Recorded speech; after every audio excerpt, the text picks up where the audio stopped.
Hey guys, it's Dylan Self with JTech. Today we're going to talk about basically on how a turbo charger works. This is the basic layout. It all starts with coming off the exhaust manifold, off the engine. Your exhaust gases, they're going to travel through up onto the turbine housing on the exhaust side. This is, or known as the hot side.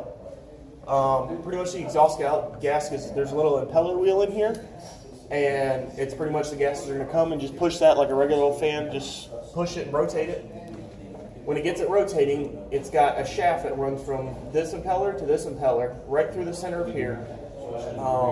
It will be either oil or coolant fed to cool it down to make sure, we're not burning too hot, because that thing does get up way up there in the heat range. The shaft runs straight through over to our compressor side or intake side. Pretty much you got your basic air filter. This will pull in air and compress the air down, kind of like a shop air compressor does. It compresses it down to a certain PSI or a range. To control the PSI it's compressing it down to, we have our wastegate, which is down here, comes off the exhaust manifold. What that does is, as the gases are flowing towards the turbine, if it hits a certain PSI and we don't want it to go any higher, this wastegate, which will have a little spring inside, it'll be normally set to what PSI you're trying to run. So if you're trying to run 7 pounds or 27 pounds, that's where you set your wastegate, so that when it reaches a certain, because it does have, I didn't draw it on here, but it's got a little vacuum line that comes off here. And when it senses from the engine's vacuum that, hey, our PSI is at 15 pounds, it's going to, the spring is going to actuate, and what it's going to do is it's going to open, and the gases are going to bypass and go straight back out to a regular exhaust.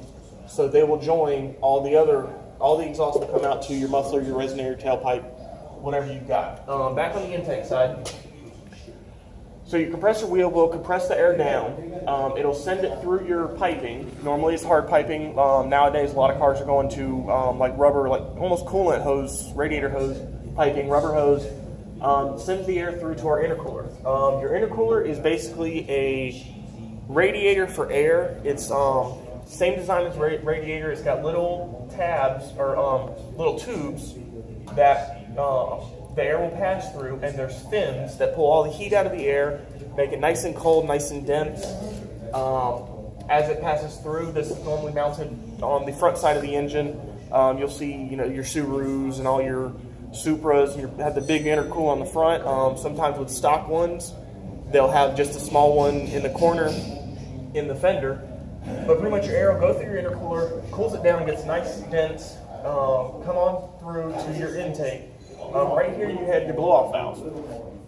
Now what your blow-off valve does is, when your throttle closes, you've got all that compressed air coming in. Well, your throttle will slam shut. You've got all that buildup of pressure that you don't want to go back to the turbo, because that reverses, spins it, and it makes it want to go backwards, and it just jams everything up. So your blow-off valve, which can be either an atmosphere or a recirculation, your blow-off valve opens. It's same concept as the wastegate. It's spring loaded.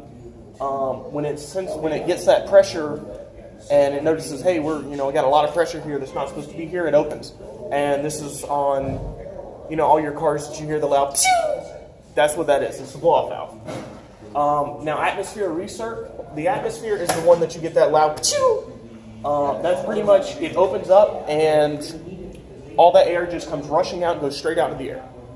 On a recirc style, the blow-off valve will actually, it's also known as a diverter valve on the recircs, will actually feed it back over here into where the air filter tube. So that blow-off valve, your throttle strings shut, all that air gets blown off, either back into the air filter to go back into the system to keep going, or just off into the air so you get that nice loud whistle everyone loves. That's basically it. It's pretty straightforward.